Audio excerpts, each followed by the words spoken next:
Hey, everybody. Welcome to Build Consulting's Fireside Chat series. Thank you so much for joining us. I'm excited for today's chat with Debbie Cameron, Build's newest partner and someone I've worked with closely in the past, somebody that I have come to greatly appreciate as a colleague and as a friend and now as a partner. I'm Kyle Haines. I'm a founding partner at Build, and these chats are always an opportunity for me to have conversations with leaders, with influencers and experts in the nonprofit technology sector. And all of those words describe Debbie. For today's chat, I just want to give people a chance to meet Debbie. I want them to learn about some of her perspectives and how those perspectives are going to inform our work with clients and inform work at Build. And Debbie, I know how busy you are. I really appreciate it. Thank you for making time to connect. Thanks for asking. I'm excited to be here. Excellent. Excellent. Well, the thing that I thought would be useful for people who don't know you is to hear a little bit about your background. And I know you have pretty diverse career experience, and that experience spans working in the private sector. You've worked at an enormous nonprofit on an enormous implementation at the World Wildlife Fund. And I'm curious how you think about all of those experiences and how they're going to impact what you do and what you bring to Build. Well, I think having a background working in large, diverse organizations taught me a lot over the years. I think it offered me the opportunity to learn a lot. Learned a lot of technologies. I think more importantly, I learned a lot of different personalities and leadership styles, and how to work both with and around them. Um, and I think most importantly, it led me the opportunity, or offered me the opportunity to lead me to the nonprofit sector. And I think working within the walls of a nonprofit was a priceless experience. I think it put me on the other side of the wall. And so I had a whole new perspective on vendor management and where consultants can really add value at a nonprofit. And I think I think it made me a stronger consultant in the end. And I think it made me a better advocate on behalf of my clients. That's excellent. I think one of the things I've learned from you is watching how you said earlier that you work with different types of leadership styles. And I think one of the things I've really appreciated about you is being attuned to that and being willing to meet them where they are and not just have a one size fits all approach to engaging with key leaders. I think it's important to meet everyone where they are, but especially leadership, because they have worked their whole career in developing a style, and being able to find a way to support that style and help them make a bigger impact within their organization, I think is a really important way that we can help clients, and something that I personally enjoy because I love the change management side of the work we do. Yeah. And I mean, you have said this from day one. Those are the people who make the difference in how successful projects are going to be. So keeping That's them right. engaged is enormous. Agreed. So you've been a partner for a couple months. So I'm sure you have everything figured out.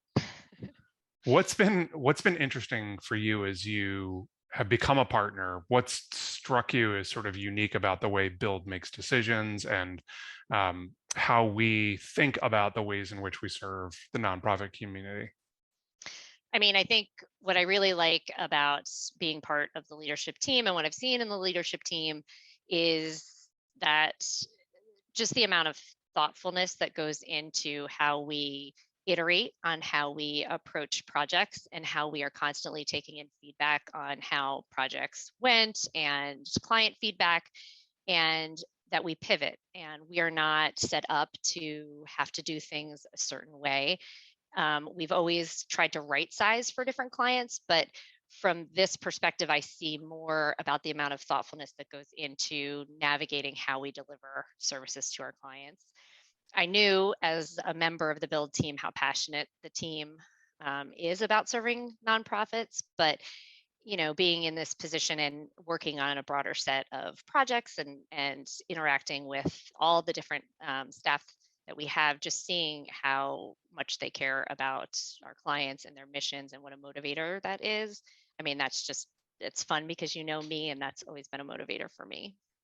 It definitely is a motivator for you. It's always, I know that you're always thinking about our projects and how important they are to nonprofits and how they have limited resources. And so I'm excited for you to join because I think that you're going to continue to build on that perspective and continue to keep all of us and our team aware of how impactful our work is in a very resource constrained environment. So I'm excited about that. Thank you. One of the things you said about changing and making pivots sort of leads me into my next question. And I think both of us have seen a ton of changes in the nonprofit technology sector. And the changes that I've seen are there's this increased focus on data rather than the technology that collects data. There's more choices than ever for people who are thinking about technology, just the number of vendors that are out there. There's all kinds of momentum in acquisitions and mergers, and it's hard to keep out in front of that because it's happening at such a rapid pace. I'm wondering what you think of all of these changes. Where do you think nonprofits, if they have a limited amount of energy to be focusing, where should they be focusing their energy? What changes are going to be important for them to be aware of? I think data is going to be huge in the coming years. I think in general the nonprofit space follows the private space in terms of trends, and I think just watching where the private sector has gone in the last couple of years, I think the time frame is upon us. To your point, there are so many best in breed tools now available in the nonprofit space that weren't there before, and so instead of having that one system, trying to have that one system that does it all, we've spent years kind of moving to this best in breed solution, which I think is a great place to be. But I think it introduces two things. One, you really need to focus on the architecture of your ecosystem and how those systems are going to talk to each other, how they're going to interact. And what it also opens the door for is if we have these smaller systems, their shelf life doesn't need to be as long because it's easier to pivot off of. And so the data that's going to be migrated in, let's say, a smaller system that has a 3 to 5 year shelf life, that is going to be a bigger consideration than the actual functionality of that best in breed solution. And just making sure that you create an environment that allows you to get the return on investment of those smaller best in breed solutions, in addition to be able to pivot when you want to pivot, I think is going to be really key for nonprofits. Yeah, I love that you said 3 to 5 years because maybe I can play this back in the future. So many nonprofits I engage with, want to frame their selections as 10-year investments. And I just think that's so challenging to be able to think that far ahead and to, for most systems, think about something having a shelf life of 10 years. It's very, very difficult. I agree. Yeah. We talked about some of the changes. What do you think some of the constants are going to be? Like, what are the things that you think nonprofits are going to continue to see that are important for nonprofits? I think if anyone that knows me is listening to this fireside chat, they can probably guess my answer. I think nonprofits in the past 5 years have really seen importance around change management, and I think that's only going to continue. I think the people require so much energy on projects in general, but in particular technology projects, and I think it's a muscle that is fairly fairly new to a lot of nonprofit organizations and requires investment and energy, and I just think it's going to need to be something that we continue to reiterate to organizations, and that they're going to have to make room to invest in it if they're going to continue to want to iterate and take advantage of all those best in breed solutions we were talking about, and a very sophisticated data architecture if that's where they're headed. Without the change management, the people around it, it's just not going to be as successful. Yep. Yep. Yeah. I mean, just recently someone reached out to us and they'd implemented a best in breed solution and it wasn't doing what they were hoping it was going to do, and people weren't using it. And the immediate questions before I thought about, well, did they pick the wrong technology, was how did they get there? Who did they enlist in deciding that was the right software? Did they have people engaged? Did they support them? And so I think that's really prescient to bring up change and talk about how it will be a constant. I completely agree. The last two questions are really hard. I can't wait. All right. So